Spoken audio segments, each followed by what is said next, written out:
তো বন্ধুরা, গতকালের ভিডিওতে বলেছিলাম যে আবারও চলে এসেছি আমরা 1 মাস পরে সিকিম ঘুরতে। তো যাই হোক, 1 মাস পরে সিকিম ঘুরতে বলতে আমি শেষ ভিডিওগুলো সেই সময় বাড়ি ফেরার পর আর দিতে পারিনি। তারপরে আমরা যে সিকিম থেকে বাড়িতে আসলাম সেই ভিডিওটাও তোমাদের সঙ্গে আপলোড করা হয়নি। তো সেই সব কিছুই গ্যালারিতে স্টোরেজ হয়েছিল গ্যালারিতে, তো সেগুলো এডিট করে ছাড়ছি আর কি। তবে আজকের ভিডিওটা যাওয়ার পরেই আমার সিকিমের এমনি বড় ভিডিও শেষ হবে, কিন্তু তারপরেও আছে অনেক ভিডিও যেগুলো একটু একটু করে আমি দেব। কারণ এই একটু একটু করে দেওয়ার মধ্যে ব্যাপারটা আছে কি, একটু একটু করে দেওয়ার মধ্যে না সেই রোমন্থন যেরকম হয় না, যে স্মৃতিটাকে রোমন্থন করা আর কি। এই যে 1 মাস কেটে গেল, যে ভুলে যাচ্ছি যে এত সুন্দর মুহূর্তগুলো, কিন্তু যদি ভিডিওগুলো আমার না থাকতো, ভিডিওগুলো যদি না দিতে পারতাম তাহলে হয়তো ভুলে যেতাম। কিন্তু এই যে ভিডিওগুলো আছে, ভিডিওগুলো আবার পুনরায় এডিট করছি, পুনরায় সেই সুন্দর সুন্দর মুহূর্তগুলোকে চোখের সামনে দেখতে পাচ্ছি, তোমাদের সামনে তুলে ধরতে পারছি। এটা যেন সেই পুরনো স্মৃতি রোমন্থন করার মতো ব্যাপার। তো যাই হোক, খুব ভালো লাগছে। মানে ভিডিও যখন এডিট করছি না, ভিডিও এডিট করছি দেখছি আমি, সেটাই আমার হাজব্যান্ডকে বলছিলাম যে এই হোটেলের রুমটা দেখেই মনে হচ্ছে যেন আবারও চলে যাই।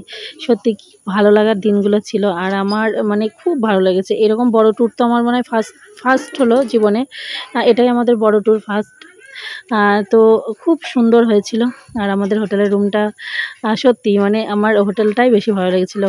হোটেলের খাবার দাবার, তারপরে হোটেলের মানে যিনি দায়িত্বে ছিলেন ম্যানেজার, ওনার ব্যবহার, আবার যারা এমনি সার্ভ করছিল খাবার, সবাই মানে এত সুন্দর ওদের আচার ব্যবহার ভালোবাসা যে সেটা ভুলবার নয়।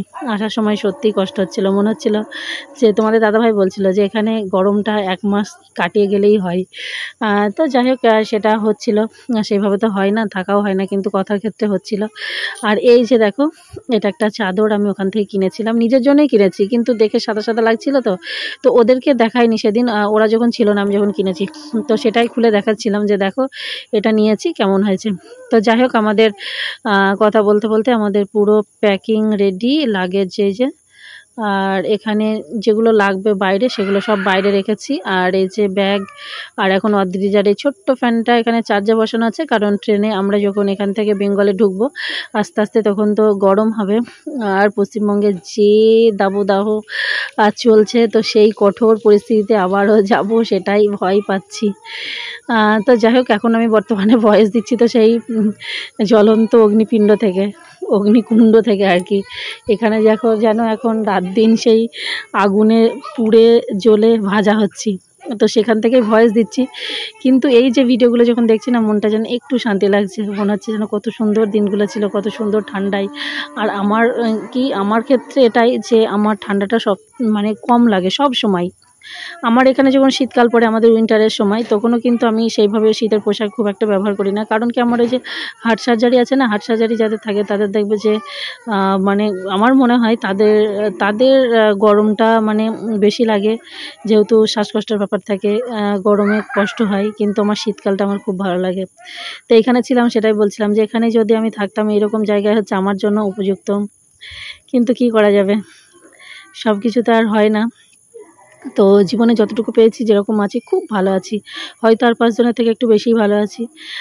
যাই হোক, খুব ভালো লাগলো। আর আমরা দেখো হোটেলের রুম ছেড়ে বার হয়ে গেছে, আর আমি হোটেলটাও একটু শেয়ার করলাম। ওখানে ম্যানেজার, তারপরে যে খাবার সার্ভ করছিল ছেলেটি ছিল, তো যথারীতি যেটা একটা টিপস দেওয়ার ব্যাপার থাকে, তো সেই সব আমরা মিটিয়ে ভালোবাসার সঙ্গেই যতটুকু পেরেছি ততটুকু দিয়েছি। আর এই যে মানে যখন আমি ভিডিওগুলো করছিলাম তখন কিন্তু বুঝতে পারিনি যে আমরা উপর থেকে নিচে নামছি, কিন্তু এই যে ভিডিও এডিট করতে করতে না বুঝতে পারছি ভিডিওটা, যে আমরা উপর থেকে নিচে নামছি গাড়িটাতে, সেটা কিন্তু স্পষ্ট বোঝা যাচ্ছে যে আমরা নিচের দিকে আস্তে আস্তে নেমে আসছি। তো মাঝপথে এখানে একটা জায়গায় দাঁড়ানো হলো, ড্রাইভার বলে দিলেন যা কিছু এখানে একটু টয়লেট যদি থাকে সেরে নিতে, আর এখানেই আর দাঁড়াবো না কোথায়, একবারে এনজিপি। তো এখান থেকে একটু থামস আপ নিলাম অদ্রিজার জন্য, আর একটু ক্যাডবেরি নেওয়ার চেষ্টা করছিলাম। তো যাই হোক, নিয়েছি কি মনেও পড়ছে না আমার, অনেক দিন পরে ভয়েস ওভার করছি তো। তো এই যে থামস আপটা নিয়েছি, নিয়ে আমাদের গাড়ি আবার রওনা দেবে। আর এই যে হোটেলটার সামনেই, হোটেল না, এই দোকানটার সামনেতেই এইখানে দেখো এত গাছের মধ্যে একটা কাগজ ফুল, তো হঠাৎ চোখ গেল, এত সুন্দর লাগছে, মনে হচ্ছে যেন সে ঝুড়ি করে ফুল ঢালা আছে। তো সেটাই একটু ক্যাপচার করলাম আর তোমাদের সঙ্গে শেয়ার করলাম। তো এই যে এখান থেকে আমাদের গাড়ি সবাই টয়লেট ওয়াশরুম সেরে আমাদের এখানে থেকে গাড়ি আবার ছাড়লো। তো আমাদের এনজিপি যেতে কিন্তু অনেকটা রাত্রি হয়ে গেছিলো। আমাদের ট্রেন যত সম্ভব 8:30, হ্যাঁ রাত্রিতে 8:30 ছিল। তো 7:30 আমাদের বেজেছিল। মাঝের মধ্যে তো রাস্তা খারাপ, জানোই যে জ্যামের ব্যাপার আছে। আর এই যে পাহাড়ি রাস্তাগুলো সত্যি ভয়ানক, যে ভয় লাগবে দেখলে, কিন্তু ভালো লাগার সৌন্দর্য। এই যে কি সুন্দর, মানে একদম, মানে কি বলবো, এত সুন্দর অপরূপ দৃশ্য, কিন্তু ভীষণ ভয় পাহাড়ি রাস্তায় চলা। তবু ভালো লাগা, এই ভালো লাগাটুকু পাথেয় করেই আমাদের জীবনের পথ চলা। আর এই স্মৃতিটুকুই রয়ে যাবে। আর জানি না জীবনে আমি কখনো যেতে পারবো কি, তবে আমার এত ভালো লেগেছে, অদ্রিজাকে বলছিলাম যে জীবনে তুই যদি কখনো সাফল্য পাস, কখনো যদি তোর প্রতিষ্ঠিত হতে পারিস, যদি কখনো তোর সুযোগ হয় যে মা বাবাকে নিয়ে ঘোরার, তো তোর বাবার যতটুকু সামর্থ্য ছিল আমাদেরকে নিয়ে ঘুরিয়েছে, পারলে তুই আমাকে নিয়ে যাস।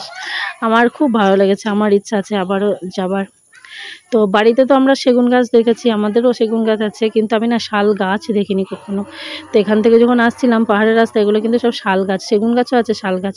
তো সেগুলোই ভাবলাম একটু তোমাদের সঙ্গে শেয়ার করি, কিন্তু গাড়ির মধ্যে তো আর এইভাবে শেয়ার করা যায় না, বোঝাও যাচ্ছে না, কিন্তু আমি অরিজিনাল দেখেছি সেগুন শাল গাছগুলো।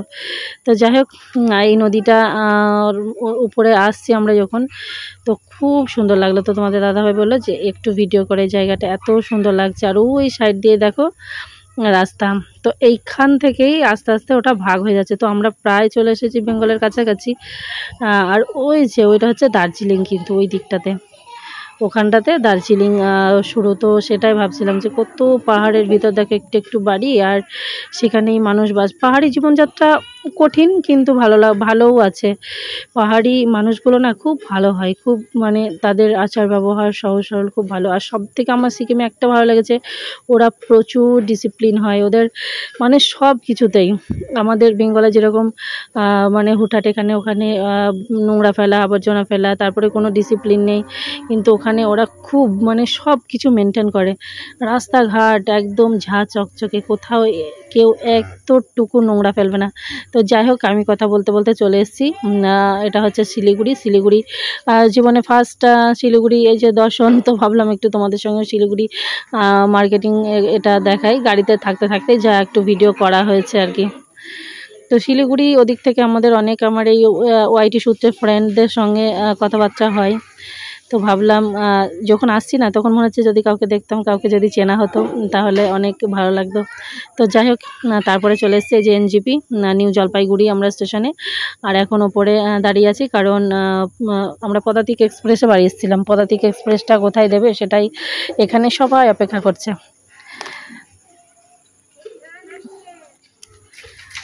আর অপেক্ষা করতে করতে যথারীতি আমরা চলে এসেছি। এখন বাজে সকাল 6টা। তো আমাদের ট্রেন, ওখান থেকে আমরা চলে এসেছি আবার কাটোয়ায়। আর এটা হচ্ছে আমরা কাটোয়ার ট্রেনে বসে আছি। আমাদের বর্ধমান থেকে ছিল, বর্ধমান থেকে নিউ জলপাইগুড়ি থেকে উঠেছি, নিউ জলপাইগুড়ি থেকে উঠেছি, বর্ধমানে নেমেছি, বর্ধমান থেকে আবার আমরা কাটোয়া, আর কাটোয়া থেকে আমাদের বেলেঘাট। তো চলে এসেছি। আর এই যে দেখাচ্ছিলাম, এটা কি আমার যতদূর মনে পড়ছে, কারণ ওখানে যেহেতু ঠান্ডায় ছিলাম না, ঠান্ডায় স্কিন ভীষণ ড্রাই হয়ে যায়, তো মুখে চামড়া উঠছে, সেটাই দেখাচ্ছিলাম। আর এখন বাড়ি যত ঢুকছি ততই মাথায় চাপ বাড়ছে, কারণ কি এই যে এত লাগেজ, এত জামা কাপড়, এগুলো কিন্তু বাড়ি গিয়ে সব ধোয়া লাগবে। এবার সমস্ত কিছু ধুয়ে তারপরে আবার বাড়িতে মানুষ একদিন না থাকলেই কত নোংরা হয়ে যায়, তাই না? একটা সপ্তাহ বাড়িতে নেই, তো সেই সব আর কি নানান রকম চিন্তা ভাবনা করছি। ভালো লাগা আছে, আর একদিকে মানে এই মানসিক চাপ, তো মনটা যেন আবার। আর এই যে দেখো বাড়িতে চলে এসেছি। বাড়িতে এসে গাছপালাগুলো দায়িত্ব অবশ্য একজনকে দিয়েই গেছিলাম, তো সেও জল দিয়েছে বলেই গাছগুলো অনেকটাই সুন্দর আছে। আর আমি আবার বাড়ি এসেই জল দিচ্ছি। আর গাছপালাগুলোর জন্যই মনটা পড়েছিল যে ছাদের উপর গাছগুলো লাগিয়েছি, আর মাটিতে হলে কোনো চিন্তা নেই, মাটির একটা নিজস্ব রস আছে, সেটা ওরা নিয়ে বেঁচে থাকে। কিন্তু এই যে ছোট ছোট টবে গাছ লাগানো, গাছকে ঠিকমতো জল খাবার না দিলে না এরা বা খাবার কোথায় পাবে, তাই না? তো যাই হোক, সব কিছু ভালোই মিটেছে, ভালো লাগলো। খুব সুন্দর একটা স্মৃতি রোমন্থন করলাম আজ 1-1.5 মাস পরে, আর তোমাদের সঙ্গেও শেয়ার করলাম। কীরকম লাগলো অবশ্যই কিন্তু একটা সুন্দর কমেন্ট করে জানিও। ভালো লাগলে অবশ্যই চ্যানেলটিকে সাবস্ক্রাইব করে পাশে থেকো, আর ভিডিওগুলোতে একটু লাইক শেয়ার কমেন্ট করো। তো বাড়ি আসার পরে জার্নিটা আর পরে এত সুন্দর হয়েছে দেখো, গাছগুলো আর গাছের ফুলগুলো দেখেই কিন্তু মনটা অনেকটা শান্ত হয়ে গেল। তবে এই যে বললাম না, গাছের দায়িত্ব দিয়ে গেছিলাম, তো ওই যে দাদাটা 2-1 বার জল দিয়েছে, ওই জন্য গাছগুলো এত সুন্দর আছে, তো ওকেও অনেক ধন্যবাদ। তো চলো, এত সুন্দর একটা সবুজে ঘেরা আমার ছাদ বাগান থেকেই আজকে ভিডিওটা শেষ করলাম। আর এই যে অদ্রিজা ড্রাগন গাছটা কিন্তু একটু একটু করে বেড়েছে, এখন অবশ্য অনেকটাই বেড়ে গেছে। তো পরে একদিন তোমাদের সঙ্গে শেয়ার করে নেব। আর ভিডিওটি কীরকম লাগলো কিন্তু অবশ্যই কমেন্ট করে জানিও।